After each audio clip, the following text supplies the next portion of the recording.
Hello viewers, notebook IAS के daily quiz programme में आज का पहला प्रश्न है, हुलॉक गिब्बन के संबंध में निम्नलिखित कथनों पर विचार कीजिए।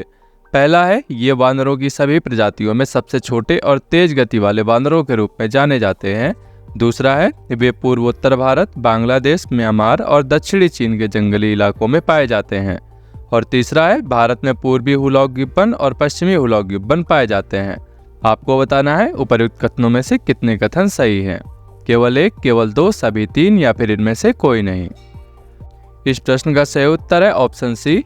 गिब्बन दक्षिण पूर्व एशिया के उष्णकटिबंधीय और उपोष्णकटिबंधीय जंगलों में पाए जाते हैं तथा इन्हें सभी बांदरों में सबसे छोटे एवं समझदार बंदरों के रूप में भी जाना जाता है। अतः कथन एक सही है। जनसंख्या और निवास स्थान, हुलॉक गिब्बन की वर्तमान आबादी लगभग 12,000 होने का अनुमान है। वे पूर्वोत्तर भारत, बांग्लादेश, म्यांमार और दक्षिणी चीन के वन क्षेत्रों में पाए जाते हैं। अतः कथन दो सही है। भारत में गिब्बन प्रजातियां, भारत के उत्तर पूर्वी क्षेत्र में दो अलग अलग हुलॉक गिब्बन प्रजातियां पाई जाती हैं। पूर्वी हुलॉक गिब्बन हुलॉक ल्यूकोनिडिस और पश्चिमी हुलॉक गिब्बन हुलॉक हुलॉक। अतः कथन तीन सही है। चलिए नजर डालते हैं आज के दूसरे प्रश्न में। किस संस्था ने हेल्दी रेसिपीज फॉर डिफेंस नामक पुस्तक तैयार की है। आपके ऑप्शन है भारतीय राष्ट्रीय डिजिटल लाइब्रेरी यानी NDLI, दूसरा है इलेक्ट्रॉनिक और सूचना प्रौद्योगिकी मंत्रालय, तीसरा है नीति आयोग और चौथा है food safety and standards authority of India. तो आपको बताना है उपर्युक्त में से कौन सा विकल्प सही है। तो इस प्रश्न का सही उत्तर है ऑप्शन डी। हाल ही में रक्षा मंत्री राजनाथ सिंह और स्वास्थ्य एवं परिवार कल्याण मंत्री डॉक्टर मनसुख मंडाविया द्वारा हेल्दी रेसिपीज फॉर डिफेंस नामक पुस्तक का विमोचन किया गया। इसे फसाई द्वारा विकसित किया गया है। इस पुस्तक का उद्देश्य मोटे अनाज, जिसे श्री अन्न के नाम से भी जाना जाता है, की खपत को प्रोत्साहित करना और उनके कई स्वास्थ्य लाभों पर प्रकाश डालना है। इससे पहले केंद्रीय रक्षा मंत्रालय ने रक्षा बलों के बीच बाजरा के उपयोग को बढ़ावा देने के लिए फसाई के साथ समझौता ज्ञापन पर हस्ताक्षर किए हैं। चलिए देखते हैं आज का तीसरा प्रश्न। क्रीमियन कांगो हीमोरेजिक फीवर यानी कि CCHF के संबंध में निम्नलिखित कथनों पर विचार कीजिए। पहला है, यह एक जीवाणु संबंधी रक्तस्रावी बुखार है जो टिक्स और विषैले जानवरों के ऊतकों के संपर्क में आने से फैलता है। दूसरा है, इसके लिए कोई टीका या वैक्सीन उपलब्ध नहीं है तथा उपचार मुख्य रूप से लक्षण प्रबंधन पर केंद्रित है। आपको बताना है उपर्युक्त में से कौन सा या से कथन सही है अथवा है। केवल एक, केवल दो, एक व दो दोनों, ना तो एक और ना ही दो। तो इस प्रश्न का सही उत्तर है ऑप्शन बी। CCHF एक वायरल हीमोरेजिक फीवर है जो टिक्स और विषैले जानवरों के ऊतकों के संपर्क से फैलता है। अतः कथन एक सही नहीं है। विश्व स्वास्थ्य संगठन यानी कि WHO के अनुसार यह महामारी की संभावना उच्च मामले मृत्यु अनुपात 10 से 40% और रोकथाम तथा उपचार में कठिनाई के कारण सार्वजनिक स्वास्थ्य के लिए खतरा पैदा करती है। CCHF लक्षण और उपचार। लक्षणों में बुखार, मांसपेशियों में दर्द, चक्कर आना, सिर दर्द, पेट में दर्द और मनोस्थिति में बदलाव आना भी शामिल है। हालांकि कोई टीका या वैक्सीन उपलब्ध नहीं है तथा उपचार मुख्य रूप से लक्षण प्रबंधन पर केंद्रित है। अतः कथन दो सही है। देखते हैं आज का चौथा प्रश्न। किस देश ने ऑब सदर्न रेडीनेस 2023 अभ्यास का आयोजन किया है। आपके ऑप्शन है ब्राजील, कनाडा, सेशेल्स या फिर दक्षिण अफ्रीका। इस प्रश्न का सही उत्तर है ऑप्शन सी। INS सुनैना ने हाल ही में सेशेल्स में कंबाइंड मैरीटाइम फोर्सेज यानी कि CMF द्वारा आयोजित ऑपरेशन सदर्न रेडीनेस 2023 में हिस्सा लिया है। इस यात्रा का उद्देश्य कई देशों के बीच संबंधों को मजबूत करना और इस अभ्यास के माध्यम से सहयोग को बढ़ावा देना था। सेशेल्स पूर्वी अफ्रीका से दूर हिंद महासागर में 115 द्वीपों का एक द्वीप समूह है। देखते हैं आज का पांचवा प्रश्न। किस राज्य अथवा केंद्र शासित प्रदेश ने टीचर इंटरफेस फॉर एक्सीलेंस यानी कि TIE कार्यक्रम शुरू करने के प्रस्ताव को मंजूरी दी है। आपके ऑप्शन है उत्तर प्रदेश, राजस्थान, तमिलनाडु या फिर केरल। तो इस प्रश्न का सही उत्तर है ऑप्शन बी। राजस्थान के मुख्यमंत्री अशोक गहलोत ने टीचर इंटरफेस फॉर एक्सीलेंस यानी कि TIE कार्यक्रम शुरू करने के प्रस्ताव को मंजूरी दे दी है। इसके तहत सरकारी विश्वविद्यालयों, कॉलेजों और पॉलिटेक्निक कॉलेजों के शिक्षकों को देश विदेश के प्रतिष्ठान संस्थानों में प्रशिक्षण मिलेगा। इस वर्ष राज्य भर में 500 शिक्षकों को प्रशिक्षित करने का लक्ष्य रखा गया है। राज्य सरकार 2023-24 के दौरान शिक्षकों के लिए अनुसंधान और प्रशिक्षण सुविधाओं पर 23.50 करोड़ रुपए खर्च करेगी। देखते हैं आज का छठा प्रश्न। पल्सर के बारे में निम्नलिखित कथनों में से कौन सा सही है।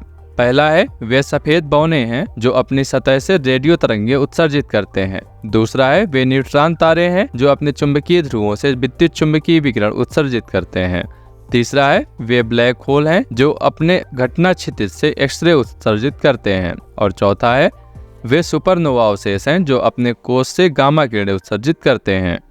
तो इस प्रश्न का सही उत्तर है ऑप्शन बी, सफेद बौने अपनी सतहों से रेडियो तरंगे उत्सर्जित नहीं करते बल्कि अपने वायुमंडल या बाइनरी साथियों से रेडियो तरंगे उत्सर्जित करते हैं, अतः कथन एक सही नहीं है। पल्सर न्यूट्रॉन तारे हैं जो अपने चुंबकीय ध्रुवों से विद्युत चुंबकीय विकिरण उत्सर्जित करते हैं, अतः कथन बी सही है। ब्लैक होल अपने घटना क्षितिज से एक्सरे उत्सर्जित नहीं करते हैं बल्कि अपने अभिवृद्धि डिस्क या जेट से उत्सर्जित करते हैं, अतः कथन सी सही नहीं है। सुपरनोवा अवशेष अपने कोष से गामा किरणों का उत्सर्जन नहीं करते हैं बल्कि ब्रह्मांडीय किरणों या परिवेशी गैस के साथ उनकी अंतःक्रिया से उत्सर्जित होते हैं, अतः कथन डी सही नहीं है। देखते हैं आज का 7वां प्रश्न। एड्स रोग पर अंकुश लगाने के लिए भारत की पहल के संदर्भ में निम्नलिखित कथनों पर विचार कीजिए। पहला है HIV और एड्स रोकथाम और नियंत्रण अधिनियम 2017 के अनुसार केंद्र और राज्य सरकारें HIV या एड्स के प्रसार को रोकने के लिए उपाय करेंगी। दूसरा है भारत में विशेषकर नशीली दवाओं का इंजेक्शन लेने वाले लोगों में HIV की बढ़ते प्रसार से निपटने के लिए वर्ष 2016 में प्रोजेक्ट सनराइज लॉन्च किया गया था। आपको बताना है उपयुक्त कथनों में से कौन सा ऐसे कथन सही है। केवल एक, केवल दो, एक व दो दोनों, या फिर ना तो एक और ना ही दो। तो इस प्रश्न का सही उत्तर है ऑप्शन ए, HIV और एड्स रोकथाम और नियंत्रण अधिनियम 2017। इस अधिनियम के अनुसार केंद्र और राज्य सरकारें HIV या एड्स के प्रसार को रोकने के लिए उपाय सुनिश्चित करेंगी, अतः कथन एक सही है। प्रोजेक्ट सनराइज वर्ष 2016 में स्वास्थ्य और परिवार कल्याण मंत्रालय द्वारा भारत के उत्तर पूर्वी राज्यों में विशेषकर नशीली दवाओं का इंजेक्शन लेने वाले लोगों में बढ़ते HIV प्रसार से निपटने हेतु प्रोजेक्ट लॉन्च किया गया था, अतः कथन 2 सही नहीं है। देखते हैं आज का 8वां प्रश्न। संयुक्त राष्ट्र के आंकड़ों के अनुसार भारत ने पिछले 15 वर्षों में कितने लोगों को गरीबी से बाहर किया है। आपके ऑप्शन है 31.5 करोड़, 35 करोड़, 41.5 करोड़ या फिर 51.5 करोड़। तो इस प्रश्न का सही उत्तर है ऑप्शन सी, संयुक्त राष्ट्र के अनुसार भारत ने केवल 15 वर्षों में 41.5 करोड़ लोगों को गरीबी से बाहर आने के साथ गरीबी में उल्लेखनीय कमी दर्ज की है। रिपोर्ट के अनुसार भारत सहित 25 देशों ने 15 वर्षों के भीतर अपने वैश्विक बहुआयामी गरीबी सूचकांक यानी कि MPI मूल्यों को सफलतापूर्वक आधा कर दिया है। इन 25 देशों में भारत के अलावा कंबोडिया, चीन, कांगो, होंडुरास और इंडोनेशिया, मोरक्को तथा सर्बिया और वियतनाम शामिल हैं। चलिए नजर डाल लेते हैं आज के 9वें प्रश्न में। किस राज्य अथवा केंद्र शासित प्रदेश ने प्रधानमंत्री जन आरोग्य योजना मुख्यमंत्री अमृतम यानी कि PMJAY योजना का उन्नत संस्करण लॉन्च किया है। आपके ऑप्शन है मध्य प्रदेश, उत्तर प्रदेश, गुजरात या फिर उत्तराखंड। तो इस प्रश्न का सही उत्तर है ऑप्शन डी, गुजरात। हाल ही में गुजरात सरकार ने प्रधानमंत्री जन आरोग्य योजना मुख्यमंत्री अमृतम यानी कि PMJAY योजना का उन्नत संस्करण पेश किया है। यह व्यक्तियों को 10 लाख रुपए का मुफ्त चिकित्सा उपचार प्राप्त कराने के लिए अनुमति देता है, जो कि 5 लाख रुपए की पिछली सीमा से अधिक है। राज्य में कुल 2027 सरकारी अस्पताल, 803 निजी अस्पताल और 18 केंद्र सरकार के अस्पताल चिकित्सा उपचार और सर्जरी करने के लिए अधिकृत हैं। नजर डालते हैं आज के 10वें और आखिरी प्रश्न में। PM mega integrated textile reason and apparel यानी कि PM मित्रा योजना के संबंध में निम्नलिखित कथनों पर विचार कीजिए। कथन एक है, यह योजना एक ही स्थान पर कताई से लेकर परिधान निर्माण तक एक एकीकृत कपड़ा मूल्य श्रृंखला बनाने का अवसर प्रदान करेगी। कथन 2 है, प्रत्येक पार्क के लिए विशेष रूप से केंद्र के स्वामित्व वाला एक विशेष प्रयोजन वाहन स्थापित किया जाएगा जो परियोजना के कार्यान्वयन की देखरेख करेगा। आपको बताना है उपर्युक्त कथनों के संबंध में निम्नलिखित में से कौन सा सही है। इस प्रश्न का सही उत्तर है ऑप्शन सी, PM मित्र एक ही स्थान पर कताई, बुनाई, प्रसंस्करण अथवा रंगाई और छपाई से लेकर परिधान निर्माण आदि तक एक एकीकृत कपड़ा मूल्य श्रृंखला बनाने का अवसर प्रदान करेगा और उद्योग की रसद लागत को कम करेगा। अतः कथन एक सही है। प्रत्येक पार्क के लिए केंद्र और राज्य सरकार के स्वामित्व वाला एक विशेष प्रयोजन वाहन स्थापित किया जाएगा जो परियोजना के कार्यान्वयन की निगरानी करेगा। कपड़ा मंत्रालय पार्क SPV को प्रति पार्क 500 करोड़ रुपए तक विकास पूंजी सहायता के रूप में वित्तीय सहायता प्रदान करेगा। अतः कथन 2 सही नहीं है।